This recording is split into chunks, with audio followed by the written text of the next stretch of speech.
Today, we are opening the file on the night shift, those deep hours between midnight and dawn. Right. And we're going to examine why these isolated, high-stakes environments seem to consistently attract some of the most unnerving encounters in human history. Mm.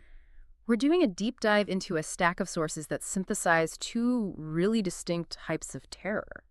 You have the realistic vulnerability of, say, the lone worker. Right. And then you have the ancient spiritual world of the Jinn. And that's really the core mission here. We need to explore how the specific conditions of the graveyard shift. Emptied out corporate towers, desolate hotels, these isolated government buildings. Yeah. How they provide not just a stage for spooky stories, but the exact conditions for a kind of spiritual overlap. Our sources draw a pretty clear line from modern anxiety to this rich cultural and theological framework of the Jinn. And I think we have to start with the ultimate archetype of isolation. The security guard. The security guard, yeah. Working the overnight weekend shift at a 6-story government office building.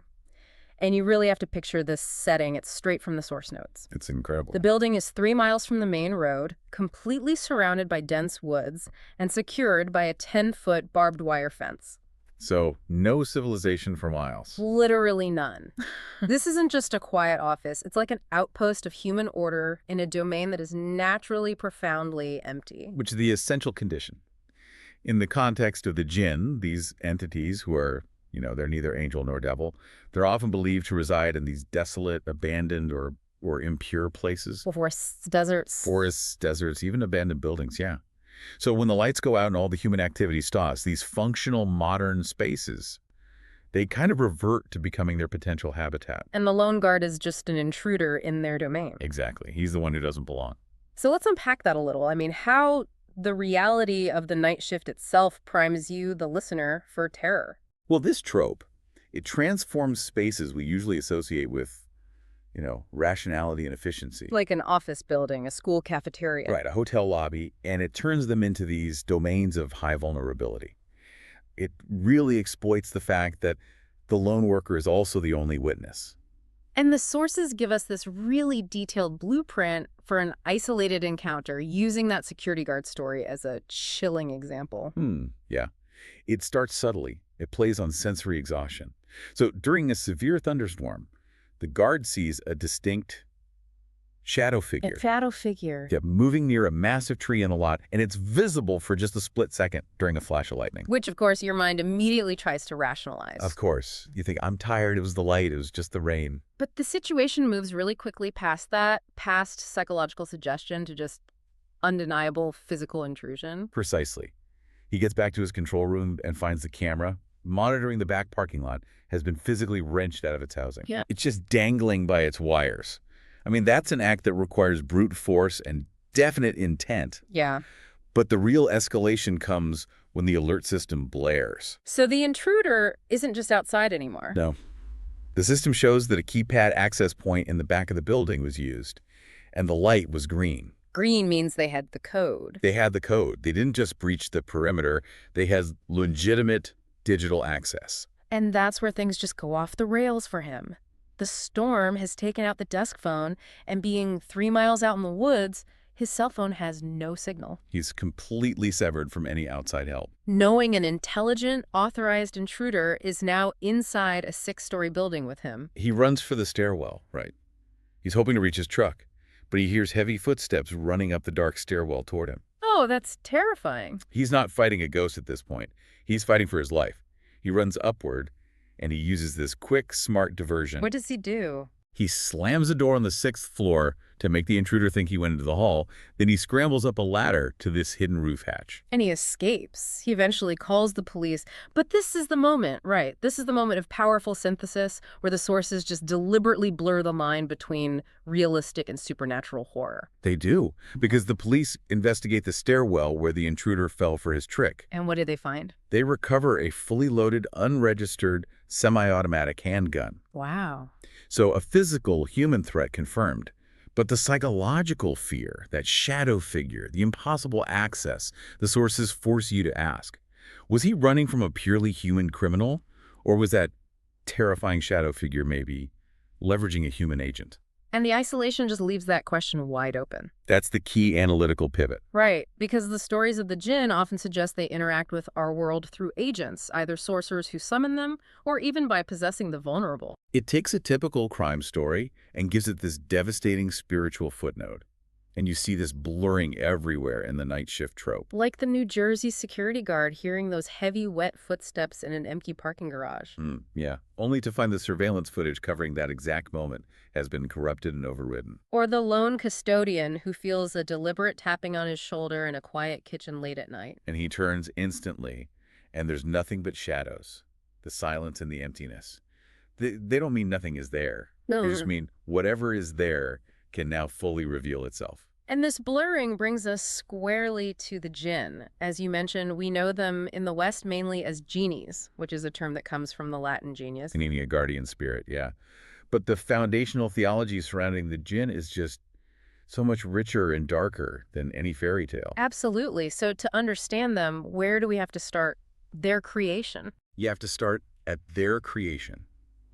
Unlike humans, who, according to the sacred texts, were created from clay and angels from light, the Jinn were created from marine minar. Which translates to what, exactly? It's often translated as smokeless fire or scorching wind, and this fundamental difference in substance, it really defines their entire nature. So they are fundamentally different from us, a kind of parallel civilization, just created from a different element. What does that mean for their existence alongside humanity? Well, they're supernatural beings acknowledged in Islam. They're mortal, they have free will, they breed, and they die. Okay. And sources suggest they far outnumber humans because they breed faster and live far, far longer. They get right alongside us, sharing the earth. So this is where we have to establish their baseline behavior, especially if there are so many of them.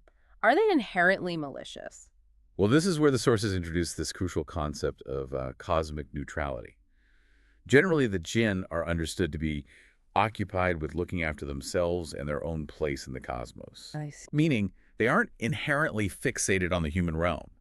They are largely neutral. They can be good, they can be evil, but their primary goal is just self-preservation in their preferred domains. Which are the desolate, the abandoned, the impure places. Exactly. So if they are cosmically neutral, why do they keep showing up in these terrifying anecdotes of, possession and mimicry? Because that neutrality breaks down instantly when human life intersects with their domains, especially through perceived transgression or sorcery. Let's talk about what they look like. The sources say they're invisible, yet they have bodies. How does that work? They possess bodies, which are known as azam, but they are masters of shape-shifting.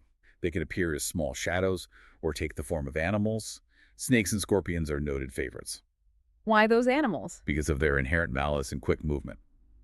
But when they take human form, they are said to remain partly animal. And that's key. That is the key to spotting them. A slight distortion, something uncanny that tells the human observer, this is not right. So given that they're supposed to be mostly neutral, let's explore how humans, accidentally break that neutrality. What constitutes sufficient provocation to bring them out of the shadows and into active malice? The sources really emphasize that Jinn are incredibly sensitive to human transgression, particularly in their habitats. It can be as simple as failing to acknowledge their presence in an abandoned area. Or using a place they consider impure. Right. One text explicitly warns against reading near washrooms because the Jinn residing there get angry at the intrusion. It's so interesting that the sources emphasize accidental provocation. Does that suggest the fear is less about fighting some pure metaphysical evil and more about just maintaining a kind of cultural and spiritual order? Absolutely. It establishes a necessary set of rules for coexistence. And the most famous example of this involves the use of water. Ah, yes. There is the terrifying story of a woman who was possessed simply because she poured hot water down a drain without saying Bismillah. And we should clarify Bismillah. In this context, it's so much more than just saying in the name of God. It's an essential invocation of God's name, and it acts as a spiritual shield and a formal acknowledgement of the unseen residence. Right. By failing to use it, the woman breached that code of mutual respect. It's often interpreted as her harming an unseen child of the Jinn with the boiling water. And the resulting possession was revenge. Revenge for a perceived violent trespass, exactly. We also see the reverse of that, right? Humans intentionally summoning them. We do. The sources detail a man who was kidnapped by a black magician who utilized Jinn to take revenge on him for for just scolding the magician's brother who was a beggar. So Jinn can clearly be leveraged as weapons. And when this provocation leads to possession, which can happen because the jinn falls in love with the human or is seeking revenge, the solution requires a spiritual countermeasure. Ruqya, yeah. Which is spiritual healing that involves reciting Quranic verses. And the sources are very, very vivid about these exorcism attempts. We have the case of the possessed aunt who became violent and started screaming. When her nephews began the recitation, the jinn who was speaking to the aunt confessed to being in love with her. And upon expulsion, The aunt violently vomited this foul-smelling substance. The belief here is that the holy texts, particularly certain verses, are so pure they cause the jinn physical pain. They burn them, forcing them out. okay, let's go back to the psychological terror of the night shift worker. Beyond violent possession, jinn are masters of confusion through mimicry, and this involves the concept of the Qur'an. Right, the Corinne. It's often described as a personal jinn, a sort of mirror self or a companion in the unseen world. And when a jinn tries to shift and mimic a person, the result is that deeply unsettling, uncanny valley figure. Conferring that partly animal state. Precisely. We mentioned the young cousin, Muhammad, who was seen with wild hair and torn clothes, but what was the defining clue, the thing that revealed the mimicry? It was the foot. The cousin was spotted with a pale, rough, twisted foot that was facing the opposite direction.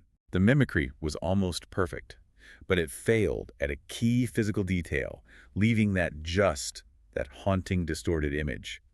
A jinn ends a body, but it can't perfectly imitate the human form. And linking this back to the night shift, there's the story of the hotel auditor who said good morning to his father sitting in a recliner, Yeah. only to look back a second later and find the chair empty, right as the TV volume mysteriously dropped. That's pure psychological warfare. It is. It's designed to isolate you, to confuse you, and to sow doubt about your own sanity. But it's important to remember not all jinn encounters are terrifying. That's a good point. The sources balance this malice with examples of neutral or even benevolent jinn. You remember the Canadian family? Right, the family whose mother was approached by these tall, slim figures wearing full black niqabs, and they apologized because their son had been causing some minor disturbances. Exactly. And later the family heard rhythmic Quran recitation coming from the basement. So these jinn were just inhabitants. They were just inhabitants of the home, acknowledging their presence, maintaining spiritual order. They were God-fearing beings, which really demonstrates the full spectrum of jinn existence, from a malicious shaitan to a devout resident. It's so clear this is not just ancient mythology. This belief is incredibly robust today, especially in parts of the Middle East and Africa. And this is reflected directly in popular culture. The jinn figure has surged in horror cinema since the early 2000s, especially in Turkey and Iran.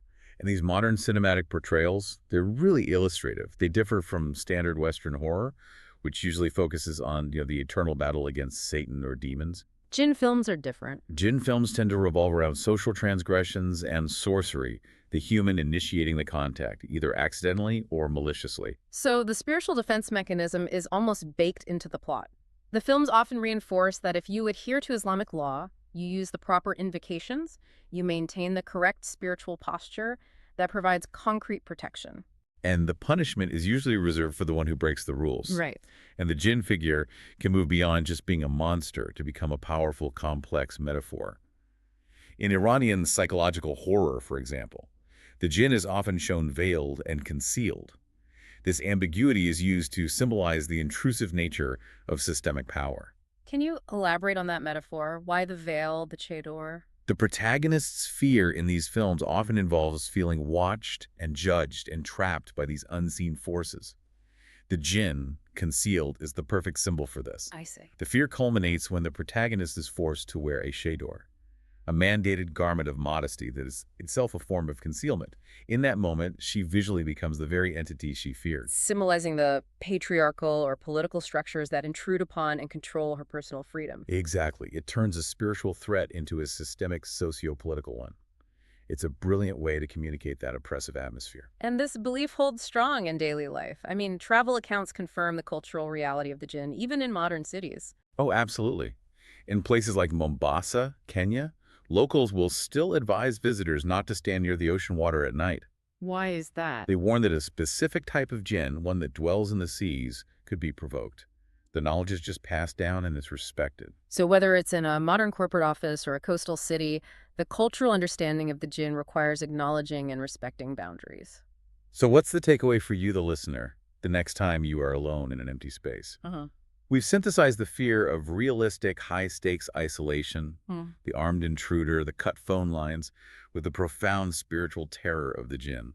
And this blending really underscores that for many cultures, the unseen realm is not theoretical. Not at all. It's an active, powerful environment that demands respect. And that respect is maintained through spiritual fortitude. The sources continuously emphasize that the key to survival is not physical strength or external help, but active faith. The recitation of Ayatul Kursi, the practice of Ruqya. And acknowledging co-inhabitants with phrases like Assalamu alaikum, this reliance on internal spiritual strength is the major distinction from standard Western horror narratives. And so we return to that concept of cosmic neutrality. Hmm. While jinn are technically occupied with looking after themselves and should be neither a harm nor a benefit to humans, Right. the sheer volume of detailed, violent personal accounts of possession, kidnapping by black magic, of failed mimicry designed to terrorize, it all suggests that when a human transgresses, accidentally or otherwise, that cosmic neutrality just breaks down immediately. So the line between an entity merely occupying its preferred habitat and one actively intruding with malicious intent becomes perilously thin. Something to consider the next time you are alone in a quiet, dark place, wondering if the noise you heard was the wind or something that lives in the dark.